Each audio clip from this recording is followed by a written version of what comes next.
Oh, all right, guys, back at it again with another banger video. All right, let me never ever in my life do that again. But we're back. It's a new year, and we're gonna start on trying to get the EVO back together. It's been probably about 2 weeks since I've had the car, the motor back. Went on a little family vacation for Christmas and going into the holidays, so we're gonna start the New Year's off, I think, right, with you know, actually working on the car. Today is just really going to be about getting trying to get the transmission bolted back up to the motor. If we come in here, let me turn this light on. If we look in the motor or the transmission, you can see how it's caked up all over the place. So the goal for today really is to get the throwout bearing, the fork, and all of the accessories just kind of taken out. Get a lot of this like brake cleaned and then like scrubbed off. Don't plan on doing a whole bunch, but you know, it's just a start for the year. I've been pretty much dragging along and trying to figure out whether or not I feel like doing this right now or getting it all done in one sitting. So what is this? First off, let's give you a quick rundown of what we have. So the motor looks almost brand new. I mean, the valve cover and the head, you know, still shows some signs of wear, but that fresh paint looks so much better. So the motor now it's still a 2.0. It's not like a stroker or a board over really crazy. So 20,000 board over, turbo tufts, 9.5-to-1 compression pistons, new seals, gaskets everywhere. I think it's GSC springs, maybe. I think GSC springs. Still the OEM lifters, new push rods because, or new valves because, you know, obviously the old ones were bent. And then I think that's pretty much it. We were able to save the head. I think Andy over at A-Star said all you had to do was really take off another like 1 or 2 thou off the head for it to pretty much be okay. You know, a decently flat surface so that we can just bolt it back on. We're not really worrying about anything going wrong with it. He did also say if it was going for like huge power, like over 500, 600 or something like that, that it probably should be replaced. But it's nothing like, it's not posing any danger really. New oil pump and EVO 9 Kevlar belt, and then that's pretty much it. And the motor, you know, broken down this far though, has allowed me to kind of understand everything that's going on with this, that was going on with this car. So the clutch, I am very confused on what it is. As you can see, there's no like markings or anything, but it's just, it looks like a Clutch Masters, I mean a comp clutch. And between that and the actual clutch disc, I'm still very confused on what's actually in here. It held fine. It doesn't look like it's in super bad condition. If we take these, just put these on the ground for now. So if we look at the disc, you can definitely see like heat marks or whatnot, but for the most part, this is pretty smooth. There's no like divots or anything crazy going on with it, so I'm not really worried about the clutch for now. If it starts to struggle once we eventually go with a bigger turbo, then I'll, you know, go about replacing it, but for now I'm just gonna leave it on here. Same thing on the clutch. The actual, well, pressure plate side, actual clutch disc, you can see that it's not even down to the wear marks really, so it still has some decent life left on there. And then if we go and take this off, it's the same scenario, or the same story. Doesn't look the greatest, but if you actually feel, it doesn't feel crazy. So like I said, I'm not really worried about it. I'm just gonna throw it back together. Hey, this thing looks kind of beat up. Should have got new ones. I didn't realize these were this beat up. There's just these two. Hopefully, that should be fine. So first thing we're gonna do is go ahead and get this desk cover on here. Positive again, like this. Whoops.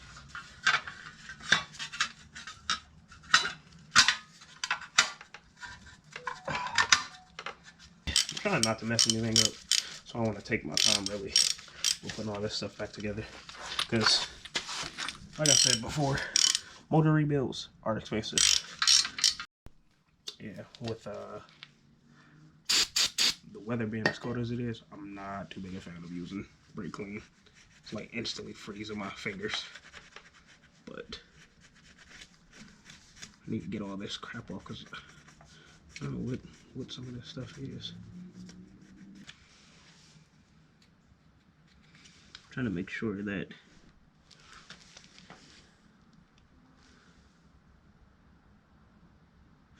was there a dial that's supposed to go in here?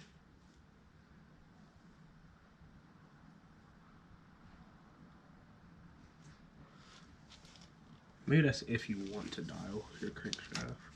I mean, your flywheel. But we're gonna ignore it. People say that, just looked on the forums. People say there isn't like an OEM dial, so I'm not sure what that's for. Maybe it's for if they do rally racing, then they would dial the flywheel. Take one of these bolts. Push it through there.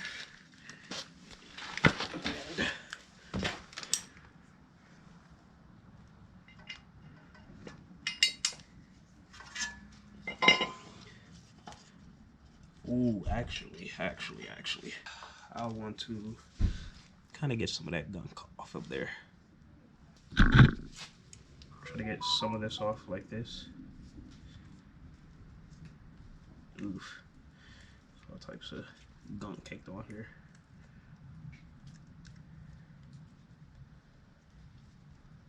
Off. Oof, a whole lot of it came off. It looks a lot better already, and I haven't even hit it with the brake clean to try to get the rest of this gunk off, so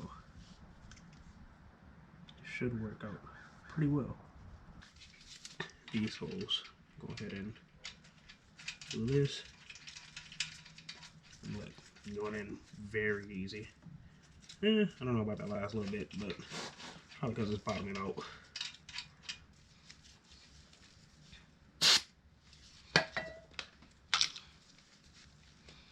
And then that's one of the bolts that we can go ahead and throw some red Loctite on, throw it back in here. We should be good.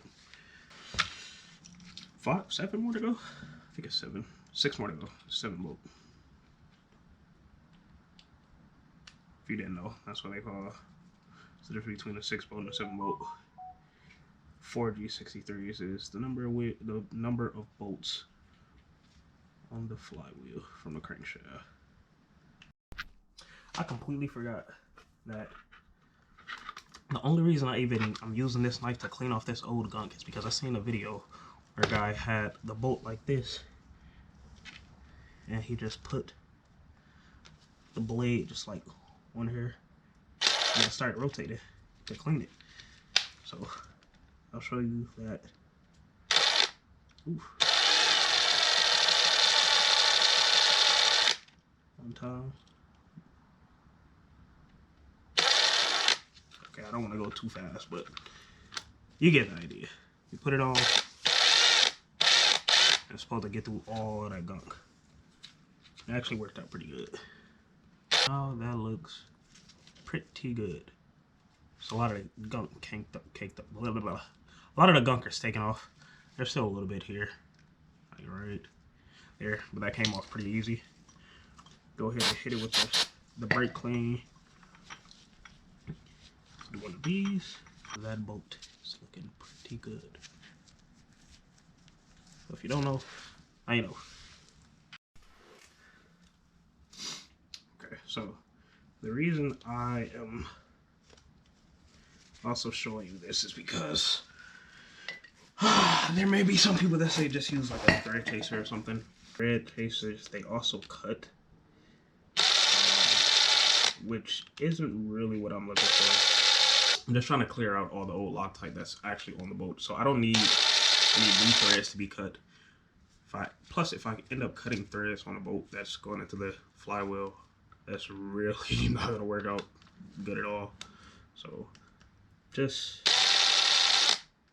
I guess, keep that in mind when I'm talking about this. I tired of buying compressed cans of air and decided to just go out and get like a small air compressor. The plan is to just use this to kind of blow out all the dust and shit that's on whatever I'm cleaning. See if I can just... Ooh. I have air now. You know, it's nothing crazy, but a little 4-gallon tank should do me just fine to, you know, handle everything that I need to handle. So pretty happy with it. You know, Harbor Freight, man, always coming through.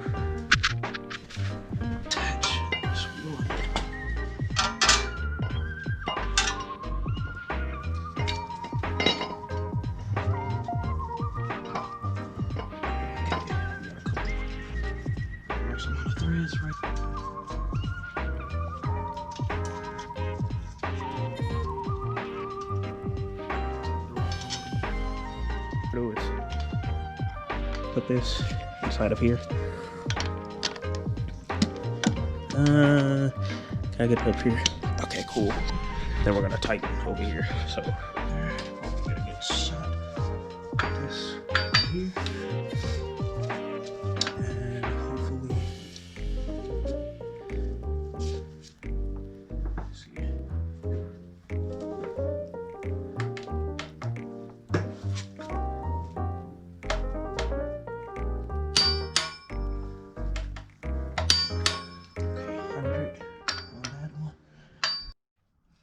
Alright, let's go ahead and try to get this all put on. So, got a dial pin here. I think there's a... Well, first off, let's just do this.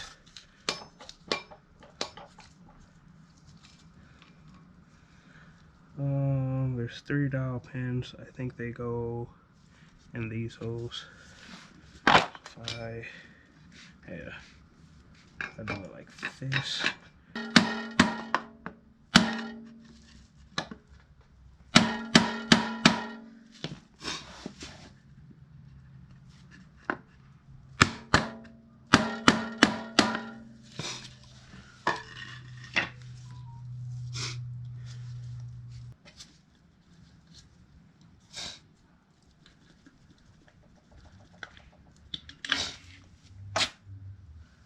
Just do it like a quick test fit to see if the transmission actually hooked up to this while I'm trying to like semi-force it in.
So it'll go in there.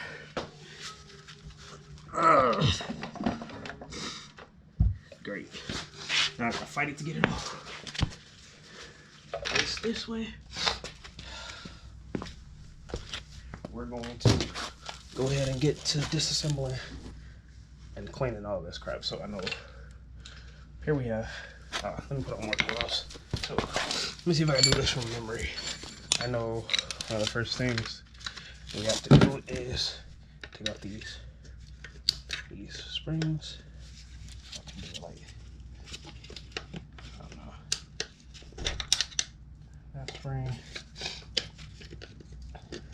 that one. I think take out this pin.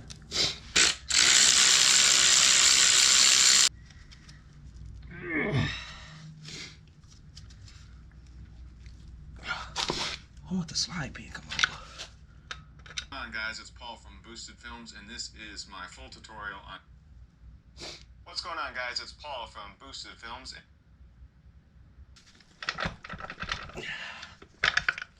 Sheesh. So, oh, that rust. That's why right there. I don't know what the hell this is. All this is stuff. Let's take the fork out.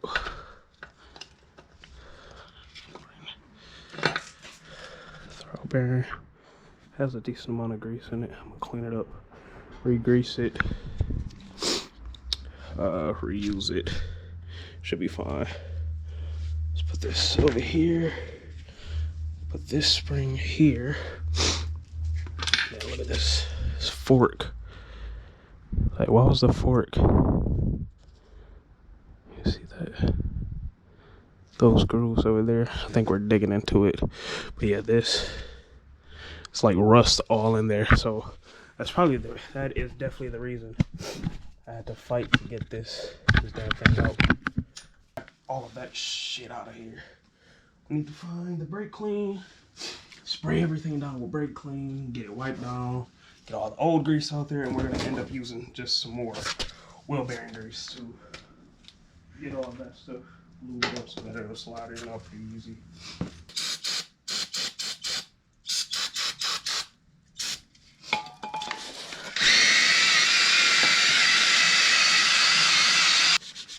Yeah. Hopefully I can use this last little bit of battery to show you guys that I got mostly everything taken apart. This throw bearing almost looks brand new. Besides that, I'm starting to re-grease everything, but re-greasing that, and then we're gonna just kind of put everything back together and wipe it down. All right, so I couldn't just put this back together without actually getting felt, so I can make the washers that are gonna go on this thing. So, oh, where did it go? That's what I ended up doing. So, just gonna cut out a couple of rings from around here, and then probably like 3 rings for each, because I think there's 2 felt washers, seals, whatever you want to call them, that go in between the forks. So I'm probably gonna cut like 6 out of this, and then just put them in there. So let's do it. All right, so here's the plan now.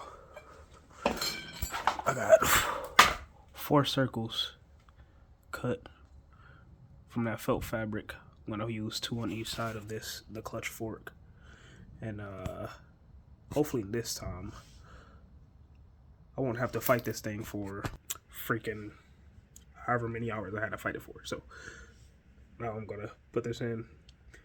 It should look fine. If it doesn't, guess it wouldn't be working on your car properly if you don't break off a bolt after, you know, you do everything that you need to do. So now I have to take all this shit apart and wait for a fucking bolt for however long, because I don't even know why. You can't make shit like this up, man. You really can't. But that's where this shit ends. All right, today's a new day. We got a couple of things to try to remedy, you know, the situation that we're in now. We got a package from STM, which includes both a new bolt, which is this, and then a new shaft, because I don't know, just in case the shaft gets beat up, honestly, I'm probably still gonna replace it, but you know, it's a just in case, it's a precaution. We got those washers that we were supposed to make, and then we also have some new bolts because I didn't like that one bolt, you know, the way it looked. So yeah, let's go ahead and get started on trying to extract this bolt. I think I'm just gonna kind of drill into that bolt, and then use a extraction bit to kind of drill it out, and hopefully that works. If not, I really don't want to have to take this whole thing to Andy so he can you know, like weld another, I don't know, cut the shaft off or just something like that. So fingers crossed, man, that it works. So what I ended up doing is going to Harbor Freight to get one of these bolt extraction kits. I think we're gonna use this one. It looks, I guess, a decent size, but it's not, you know, overwhelming the bolt as a whole. I'm not gonna be scraping, you know, the inside of the shaft or making too big of a hole. And the nice thing about this so far that I've seen is that it also tells you, I don't know if you can, how well you can see it. Let me see. It also tells you the drill bit size you should use to get the pilot hole. So I got a 7/64 drill bit here. I'm gonna make a kind of like a pilot hole for this thing, and then hopefully once I do this, I can just extract the bolt pretty okay. All right, after fighting with this thing forever, looks like we're making some headway. With that bolt is out. I'm surprised we did it, but looks like the plan worked. Damn. All right, so we're gonna do like just a little bit of cleanup right there. Probably try to get all these metal shavings out of the way. It looks fine for the most part. Voila. Thing in pretty decent working order. Everything looks good. Tighten that bolt by hand, pretty tight. Lightly grease the spines on the shaft so that they kind of go in pretty easily, but you know, you don't want a bunch of grease and stuff flung everywhere, otherwise slip and clutch. So speaking of clutches, that's what we're gonna attack.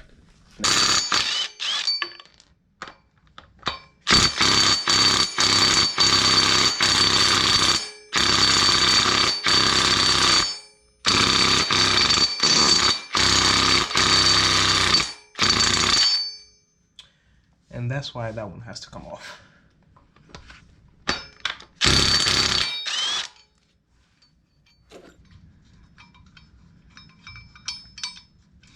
might have something for EVO.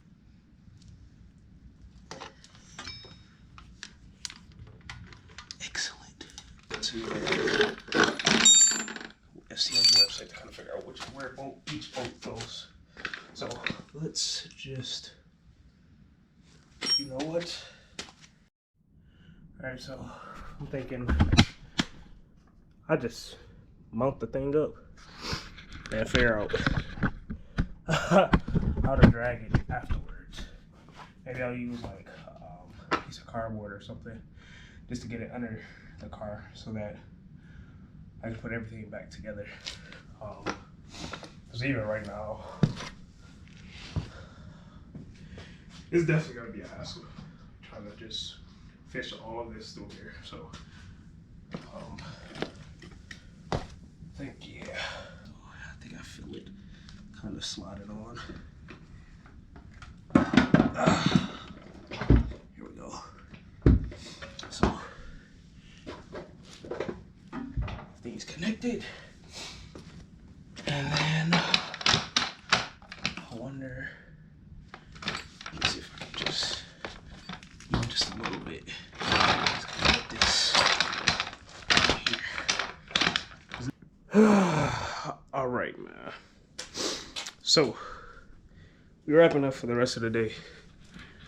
As we can see, got the transmission pretty much bolted onto the motor. I think these bolts are maybe for the starter or for something else. I'm not really sure, but for the time being, this is how everything is gonna rest. This is kind of just in the air, which is fine. I put a block of wood under just so that if it decides to shift or whatever, it doesn't come crashing out on the oil filter housing. That was the biggest probably issue that I tried to kind of remedy. Next time, I think next video, that's going to be probably a top priority, getting all this stuff bolted into the car, and then from there we can tackle all the little ends and bits or whatever. So another thing, because of all the like torquing motion in and out between the flywheel, the pressure plate, all of that stuff, it's a pretty good practice to try to recheck timing for everything. You know, motors are only supposed to rotate one way because of all the tensioners and mainly because of the tensioners. Whenever you release tension on something, a lot of times, especially with belts or chains, you can jump a tooth, and that's not really good because your motor or timer will be out of sync by one tooth. It's looking good. Fingers crossed it definitely is good. Just fingers crossed, man. This is such a crazy experience for me. You know, to just be kind of tackling along, and I'm kind of seeing why a lot of people why shops are being paid the money that they are to replace and recheck all of the, different odds and ends of a motor swap or engine removal and replacement. So next video, possibly tomorrow, will be moving forward with trying to get all of this stuff installed, and hopefully everything just kind of runs smoothly, a lot more smoother than that bolt issue. But yeah, so that being said, see you, and then check back with y'all later.